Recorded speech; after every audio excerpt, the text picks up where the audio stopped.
Oh, the Republicans in Texas are just still so mad, upset that they don't have a quorum in the Texas House so they can pass their racist gerrymandered maps that would destroy black and brown representation in Congress. And they're arguing that, oh no, this is going to increase Hispanic voters in these districts, but that's not the point. They want to destroy four black members of they want to destroy four black members of Congress, Latina in Congress, and that's what their game is. And so we all know this. One of the folks who they want to pit against another African American is Congressman Mark Vesey out of Fort Worth. They want to eliminate the congressional district, his district in Fort Worth.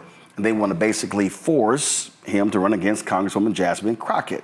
In Houston, they want to they literally moved the district, so where Congressman Al Green now lives, they basically moved where he lives into the 18th Congressional District.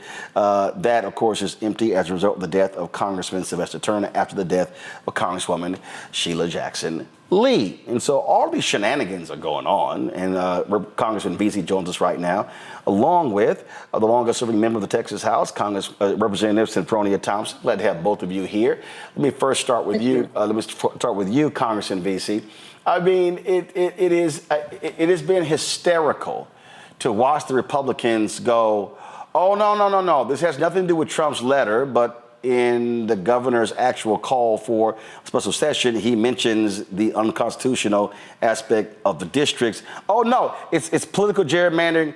So they're now all trying to figure out what language to use because the facts are it's racist gerrymandering, and they know that's illegal. Right. They know it's racial gerrymandering and it's illegal, and they're lying, right? Like they are blatantly lying. They said just a few months ago, and when the districts were drawn back in 2021, that they were, quote, drawn to be race blind. As you know, we have not had a majority in the Texas Senate or the Texas House in almost 20 years. And so the Republicans are the ones that have been drawing these maps for the last 2 decades. And so the fact that they're saying that this is about politics is a bunch of bullshit. This is all about race. And you can tell by the way that they drew these lines, like you said, how they basically gutted the black community in Fort Worth. And you used to live in DFW, so you know the difference between Tarrant County and Dallas County, but they have really just eliminated black representation in Tarrant County altogether and packed Congresswoman Crockett's district. And of course, the number that they did on 18 and 9, the 18th Congressional District that Sheila Jackson Lee used to represent, and the 9th district that Al Green currently represents, is crazy. It's blatantly racist. And what they did to Congresswoman Garcia, like you mentioned a second ago, they're basically trying to eliminate one of the state's only Democratic Latina. And so this is all about race. It's all about trying to empower as many white voters in a state where the white population has been shrinking the last 20 plus years, and how you're going to keep giving them more power at the expense of brown, black, and Asian voters. Representative Thompson, I saw one of the hearings where you said, look, I've been here a long time and I've never seen this kind of crap go on. Well, it was really shocking to see them come and redesign these districts, particularly when they said that they was drawing them race neutral. And now to see a letter come down from the United States Attorney General that says that they were discriminatory because they did use race. The Attorney General addressed that letter that was sent down on the 7th of July. And he said that, and he basically said, I'm banking my reputation on this. Those districts were not drawn with race in mind. They were drawn race neutral, racial blind. We didn't even look at race. We didn't even consider race. What we considered was political partisanship. That's what they claim that they considered. And now they want to come back and say that they are discriminatory. But what they're actually doing, and it's no secret, they're doing a very move to take black and brown power away from them. Mm-hmm. Because look at the districts that they are taking. They're taking black and brown districts. And they're making sure that they can go in and create white districts. Well, they said, well, they have an opportunity to vote for the person of their choice. They are voting for the person of their choice right now because they feel like they have a say when they can vote for a black person that is in a predominantly black area or a brown person that's in a predominantly black area. They feel like their ideas, their wishes, their desires are being heard by those particular persons. And what they're doing is they're packing and they are using racial tactics to discriminate against the minority community. And yet, we represent the majority of the population. If you add the black, brown, and Asian together, we're about 60% or more of the population within the state of Texas. About 60-some percent. And yet, they want to take 82% of the congressional districts. And we represent 60-some percent of the population. Well, Representative Thompson, I've been laughing because the governor files this lawsuit and he goes to the Supreme Court of Texas. And then let me go ahead and read this here. What is at stake here? Nothing less than the future of Texas. If a small fraction of recalcitrant lawmakers choose to run out the clock today, they can do so for any and every regular or special session, potentially bankrupting the state in an attempt to get their way. That means every state budget could be held hostage until the whims of a small fraction of legislators is satisfied. It doesn't have to be that way. The rarely used writ of quo warranto exists to solve rare problems such as this. Okay, Representative Thompson, here's why I think this is laughable. Well, he talks about what he's going to get the Attorney General to do, and we all know that the Attorney General's opinions are advisory. Right. He's the lawyer for the state. And he's to advise. He serves in an advisory capacity, and in those capacities where he needs to sue. We have not done anything that would give him the right to remove us from office. The First Amendment, the Article First of the Constitution, gives us the right to protect and make a decision regarding our constituents, and we also have the right of free speech. And us leaving and not giving them a quorum is a right of free speech. And that is a right that's supposed to be guaranteed of every citizen. And the 13th and 14th Amendment eliminated the 2/3 rule. So we have full-fledged citizenship as citizens of the United States of America and not the 2/3 rule existing anymore. In addition to that, I don't think those happen to be civil matters. And civil matters don't mean that you implement criminal tactics in order to implement a civil matter. And he'll have to go to court and go to every district that we live in to file those lawsuits. So I can just imagine how many lawsuits, if they were going to be filed, they would be filed and how long the courts are going to be tied up.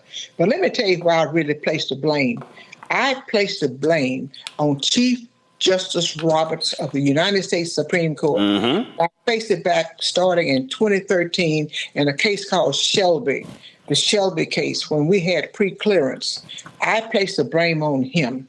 That's who I blame for all of this. It falls squarely upon his shoulders because what he's doing is he's allowing everything that the Federalist Society wants him to do, the Heritage Society wants him to do. He's doing everything that they want him to do, even if it's destroying the democracy which we have known and lived under all our lives, and the creation of this democracy for people who fled from England to give the freedom that they were looking for and not the freedom of a king. He's trying to take us back. All the people, the black, the brown, and the Asian people back to those particular times. I blame him for all of this. He has empowered these people to do these things. And he has used the Supreme Court abusively rather than in a legal capacity. He's abused his power as Chief Justice of the United States Supreme Court. And the millions that he has following him on Supreme Court is just disgraceful. Yep. But Representative Veazey, I'm laughing. I'm really laughing big time here because let's go back to my iPad here. I get a kick out of this here. The governor says the court's decision will determine if only 1/3 of the legislature can dictate the outcome for 100% of Texans. You're in Congress. Last I checked, because in the same thing he talks about, holding up the budget. Last I checked, doesn't the Freedom Caucus do that? I mean, the reality is numbers are numbers. In the case of Congress, you need 218.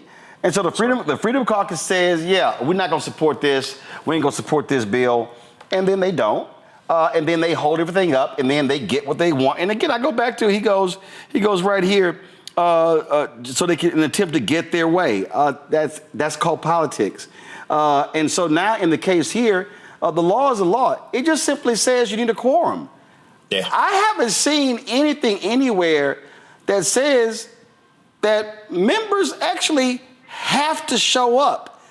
This is literally a tool that's rarely used, but it goes back to 1870 in Texas. Right. That's right. Well, let me not only that, Representative Tyler, hold on. Representative Visa, make your point, and I'm going back to Thompson. Yeah, no, absolutely. Not only does it go back to the 1860s in Texas, it goes back further than that in the U.S. Constitution, using a quorum technique in order to make sure that you don't have a quorum is something that is normal in politics. It goes back a long, long ways. And then the irony behind all of this that I think people are forgetting, the reason why we left town a week early in Congress, it was because the Republicans wanted to release the Epstein files. And Speaker Mike Johnson, who's always on his knees in front of Donald Trump, decided that we needed to leave town early so we would not have a quorum in the U.S. House of Representatives, so we could not bring the Epstein files up. So behind all of this is they're doing the same thing in Congress. They don't want us to come back because they know if we come back that we're going to keep asking for the Epstein files to be released. Representative Thompson, go ahead. I think he's covered what I wanted to cover. Thank you. I mean, this is just, again, and you know, all the histrionics, I'm going to have them arrested. What do y'all make of, guys? What do y'all make? What do you make of one of the two Texas senators, John Cornyn, who sends this idiotic letter? He sends an idiotic letter to the FBI requesting their help with arresting Democratic members. I write to encourage the Federal investigation to take any appropriate steps to aid in Texas state law enforcement efforts to locate or arrest potential lawbreakers who have fled the state for a maneuver to avoid legislative responsibilities on August 3rd, 2025. Congressman, give me a break. Yeah, and this is really a sad moment in history for John. If you think about his career as our state's attorney general and now a U.S. senator. No. State attorney general and chief justice of the Texas Supreme Court. That's right. I forgot about that. This man knows the damn law. He knows better. He is trying to get in front of Ken Paxton. The last poll that came out had Paxton like 20 points in front of him in a Republican primary. And then the second question that was out in the poll was if Donald Trump endorsed John Cornyn, would you vote for him in the primary? Paxton was still up 12 points after that question was asked. So even Trump endorsing Cornyn is not going to help him win this primary. And I think that is such a low point in his career for him to stoop to that level so he can be seen as some crazy radical right senator when everybody knows he comes from the school of George W. Bush. And that is out of style in Texas Republican politics right now. Representative Thompson, I love this part of the letter. This really, for me, is Comedy Central. I request the FBI's assistance as federal resources are necessary to locate the out-of-state Texas legislators who are potentially acting in violation of the law. Potentially acting. The FBI has tools to aid state law enforcement when parties cross state lines, including to avoid testifying or fleeing a scene of a crime. Oh, was a crime being committed here? Okay. I love this here. Specifically, I am concerned that legislators who solicited or accepted funds to aid in their efforts to avoid their legislative duties may be guilty of bribery or other public corruption offenses. Representative Thompson, is Senator John Cornyn talking about the millions of dollars that Lieutenant Governor Dan Patrick got in order to rubber stamp the impeachment proceedings of Attorney General Ken Paxton and how that disappeared, how that didn't happen? Or was it the millions that Governor Greg Abbott got for his sham school choice bill? I would probably say those two things were bribery. I think if he would work in the realm of what he's elected to do, he can start with Donald Trump and the money that he's accepting and the ways that he's making money. And he would not have enough time to be noticing what somebody else is actually doing. I think he can start with his own house cleaning. And number two, when they issued a warrant out to bring us back, it's a civil warrant. It's not a criminal warrant. And number three, Tom DeLay tried that in 2003 when we left and went to Ardmore, Oklahoma. He wanted to send the FBI and pick us up and bring us back to Texas, and they did not get involved, and that was a Republican administration during that time as well.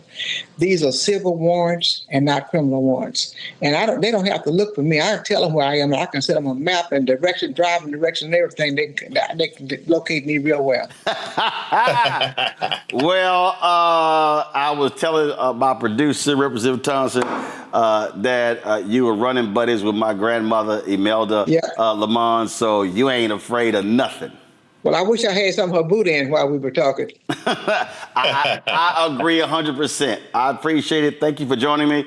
Roland, Roland, can I say this real quick? One of the things that have changed from 2003 to now is that in 2003, we did not act appropriately. We let the bully punch us in the face, and we didn't do anything back. This time around, blue state governors will redraw Republican House members out of their seats if they go through with this Texas scheme. And so Mike Johnson is going to have to look, Darrell Issa, he's going to have to look McClintock, he's going to have to look those Republican members in the face and answer to them why he didn't protect them and tell Greg Abbott and Donald Trump to back down. Because the first job as the Speaker of the House is to protect your incumbents. And Mike Johnson's not doing that, because this time we're going to fight fire with fire. We're bringing a knife to the knife fight, and we will draw some of their asses out this time. And I certainly hope that all of the Texas Democrats, they stay strong, because just last point here, Representative Thompson, correct me if I'm wrong. So the special sessions are 30 days. This one ends August 19th. The governor can call as many as he wants to. The strategy is actually to hold out until December, because there's a filing deadline to run for congressional seats in 2026. And we know the Supreme Court has a precedent that says that they don't make any, well, first of all, let's be clear that they could change that if they want, and they might very well do it. But typically, they freeze maps in place, even if a lower court has ruled them unconstitutional, because they say it is too disruptive to the voters, and there's not enough time to actually get these things done. So is that the strategy? I really don't know what the strategy is, because I do know that they can move the primary date. They have done that before. When John Connally was going to be a candidate for president, they moved the date then. That was the reason why that the killer bees in the Senate broke quorum when in 1979, and that bill was dismissed. But this does not prevent them from moving the primary date. But there is a certain amount of time, Representative Veazey, that has to be. It is a certain amount of time. But notification, things like that. I think like they need to be able to have this done by mid-December. That's right. In order for it to be ready for the March primary. But if they have to, because they have moved the primary before. I've seen primaries. That's a great point. That's a great point there. All right, we appreciate it. Thanks a lot. Hello, I'm Isaac Hayes III, founder and CEO of Fanbase. Listen to what I'm about to tell you. The window to invest in Fanbase is closing. We've raised over $10.6 million of our $17 million goal. That means there's room for less than 6,370 people to invest in Fanbase for the average amount. The minimum to invest in Fanbase right now is $399. That makes you an owner in Fanbase today. Go to startengine.com/fanbase to invest. Why? Because current social apps have taken advantage of users for far too long, with content suppression, shadow banning, harmful racist content, and no real tools for monetization and equity. Fanbase has over 1.4 million users and counting, allowing anyone to reach all their following and monetize their content from day one. Social media is the new TV, and whoever owns the apps that distribute that content have the opportunity to own potential billion-dollar companies. While big platforms with uncertain futures are failing to serve their users, Fanbase is stepping up to fill the gap. Don't wait until it's too late. Invest now, invest for yourself and your future. Go to startengine.com/fanbase and own the next generation of social media.